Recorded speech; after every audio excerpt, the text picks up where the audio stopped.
블레싱, 그리스도인의 블레싱, 세상의 블레싱은 그렇다 치고 우리 그리스도인들의 블레싱은 그런 어떤 것이어야 할까요?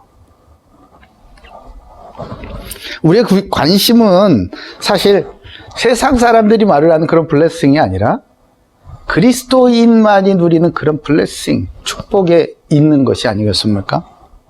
왜냐하면 하나님의 축복 없이는 우리가 하나님의 형상대로 지음받은 사람답게 살 수 없는 것이 창조의 원리이기 때문에 그래요.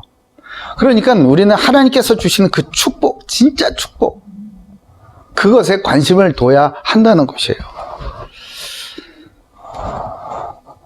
언제 여러분은 내가 하나님의 축복을 받고 있구나 이렇게 느껴지세요? 그게 언제쯤 확인됩니까? 혹시 문제가 해결되거나 내가 목표로 했었던 것이 이루어지거나 아니면 뜻밖의 소득이 막 생긴다든지, 왜 마지못해서 이렇게 받게 된 땅, 정말 아무것도 모르는 그런, 아무도 안 갈 것 같은 그런 땅을 딱 받았어, 물건값으로. 한숨을 쉬는 거지. 근데 그게 거기에 막 신시같이 개발 계획이 막 터지고 이래가지고 엄청나. 하나님께서 나를 축복하셔 이렇게 됩니까? 아니다라고 말을 못 하겠어요? 여러 가지 상황이 있으니까. 어쨌든 이런 소소한 경험들도 축복의 간증이 될 수 있어요. 아니라는 것이 아닙니다. 그렇지만요, 여러 간증들을 좀 들어보면 오히려 반대의 경우에서 터져 나오는 깊은 영성의 간증들이 있더라는 거예요. 하나님께서 나를 축복하셨습니다 라고 이렇게 터져 나오는 고백들이 있더라는 거예요. 오히려 그 반대의 경우에 말이에요. 그런 간증들의 깊은 간증들, 공통점을 보면요, 그리스도인의 축복은 우리가 보통 이렇게 바라는 그런 것들하고는 좀 차원이 다르구나. 그리스도인만 누릴 수 있는 그 축복은 좀 다른 것이구나. 이렇게 몇 가지로 추려볼 수가 있습니다. 그 첫 번째예요. 첫 번째는 바로 하나님의 영광입니다. 하나님의 영광. 누가 봐도 이건, 하나님이 하셨구나. 이거요. 그러니까 나만 아는 거 말고. 누가 봐도 이건 하나님이 하셨다라는 거예요. 이사야서 60장 21절 22절에 보면요, 읽어드릴게요. 내 백성이 다 의롭게 되어 영원히 땅을 차지하리니 그들은 내가 심은 가지요 내가 손으로 만든 것으로서 나의 영광을 나타낼 것인즉. 그러니까 하나님께서 심고 하나님께서 만든 그 백성들이 하나님의 영광을 나타낸다고 하잖아요. 그렇죠? 자, 근데 어떻게 나타나는가? 22절에 그 작은 자가 천명을 이루겠고 그 약한 자가 강구를 이룰 것이며 때가 되면 나 여호와가 속히 이루리라. 아멘.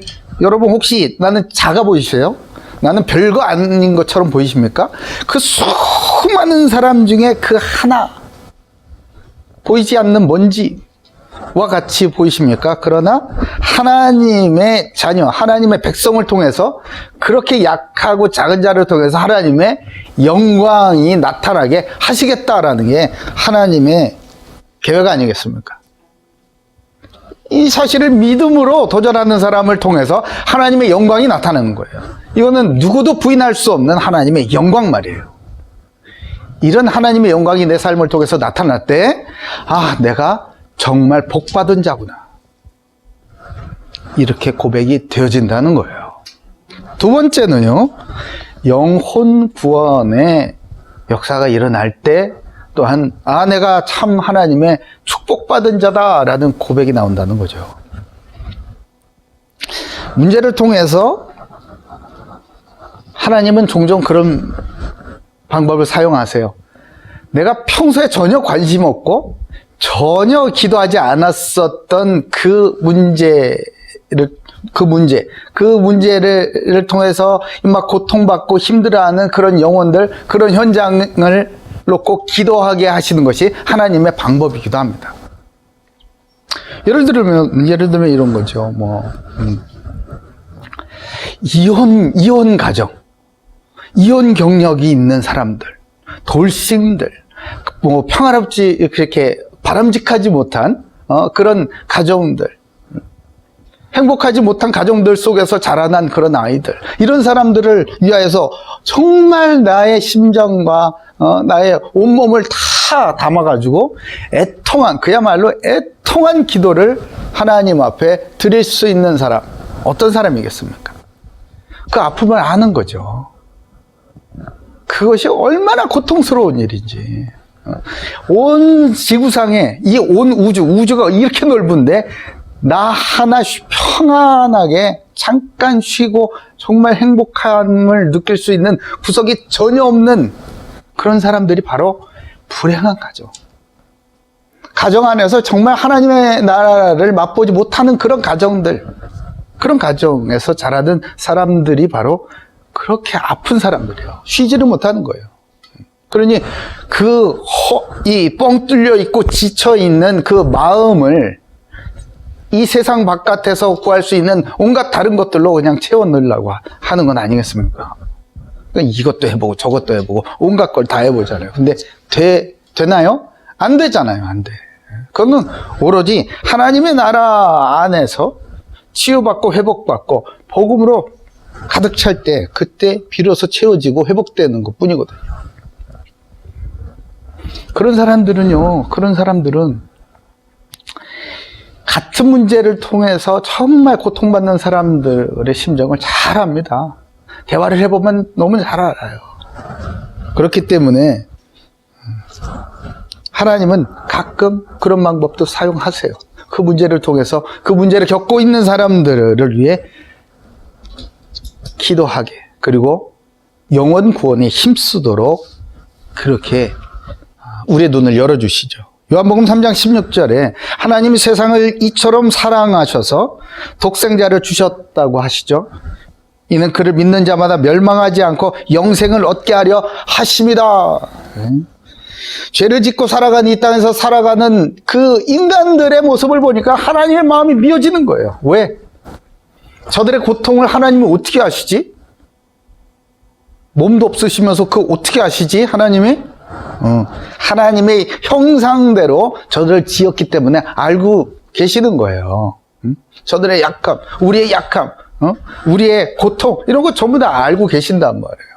그러니까 하나님께서 그냥 높고 높은 보좌에 거룩하게 탁 앉으셔가지고 짠 해결해버리시는 게 아니라 그 애통한 심정을 그대로 가지고 말씀이 육신이 되어 우리 가운데 오신 그분이 바로 예수 그리스도이시잖아요. 그러니까 그분께서 우리에게 왜 오셨냐? 그를 믿는 자마다 멸망하지 않고 영생을 얻게 한다. 영생을 얻는다. 예수의 생명이에요. 예수의 생명. 하나님께서 처음에 아담과 하와를 만드시고 사람을 만드시고 하나님 형상대로 만드시고 저들에게 숨을 불어넣으시고 생명을 불어넣으시고 그리고 저들에게 복을 주셨을 때의 그 상태 말이에요. 그리스도 안에서 믿음으로 우리가 회복되어진다는 것 아니겠습니까? 그것이 바로 영혼 구원이에요. 영혼 구원. 근데 나 같은 죄인을 사용하셔가지고 예수님께서 오셔야 할 만큼 그렇게 어렵고 그렇게 불가능한 그 일을 나같이 무능하고 나같이 죄 짓는 것밖에 모르는 자를 통하여서 이루신다? 이야, 내가 정말 복받은 자구나. 하나님께서 나 같은 자를 들어서 사용하시는구나. 이럴 때에 우리 그리스도인들은요, 말할 수 없는 행복감을 느낀다는 거예요. 세 번째, 하나님께서 나를 축복하고 계시고 있다라는 것을 언제 발견합니까? 세 번째는 하나님 나라가 확장됨을 확인할 때 그래요. 그게 무슨 말이에요? 아니, 나로 인하여서 세상에 복음이 전파되고 그것에 정말 예수 믿는 사람들의 공동체, 하나님의 나라, 거룩함, 성화가 이루어지고요. 그 현장이 바뀌는 거예요. 소위 우리가 얘기하듯이 그 복음화가 이루어지는 것이죠. 그럴 때에 복음 문화가 너무나 자연스럽고 예배를 드리는 것이 너무나 당연하고 감사하고 기쁨이 있는 것이고요.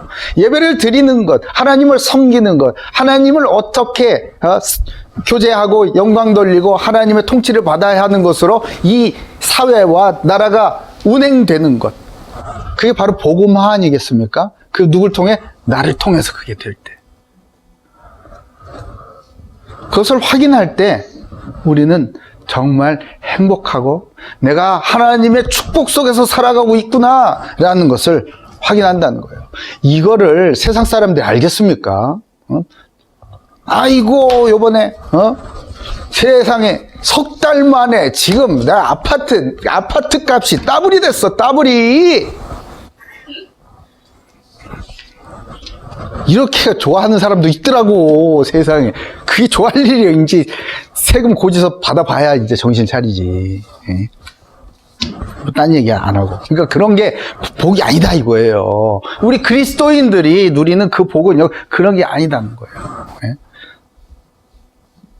아니, 아파트 값 올라가, 부동산 값 올라가고, 뭐 주식이 팍팍 올랐다고 해가지고, 좋네, 오늘 한턱 쏘자, 그냥. 이런 사람들이 하나님의 영광이나, 영혼의 구원이나, 하나님의 나라 확장으로 인하여서 느끼는 그 행복감과 그 충만함과, 아, 내가 하나님의 일에 함께 쓰임받는 동역자로 세상에 나 같은 자를 쓰시구나. 이런 축복, 알겠습니까? 상상도 못하는 것이죠. 이런 세속적인 소원 성취, 하나님의 축복은요, 이거 완전히 다른 것이에요. 같을 수가 없는 것이죠. 골로새 1장 18절 20절에는요. 그의 십자가의 피로 화평을 이루사 만물 곧 땅에 있는 것들이나 하늘에 있는 것들이 그로 말미암아 자기와 화목하게 되기를 기뻐하심이라. 아멘.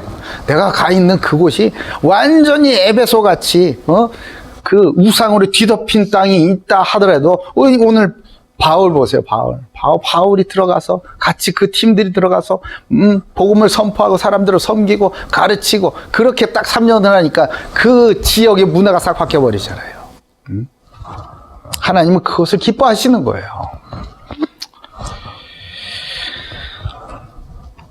그리스도인들이 구해야 할 하나님의 축복은요, 세속적인 그런 축복들과 달라야 하는 것이 너무나 당연한 것이에요. 우리 고대교회 모든 가족들은 오늘 말씀을 통해서 하나님께서 주시기를 원하시는 참된 축복의 그 길, 그것을 깨닫고 힘을 얻어서 새로워지는 영적인 성장의 은혜가 있기를 예수님의 이름으로 축복합니다.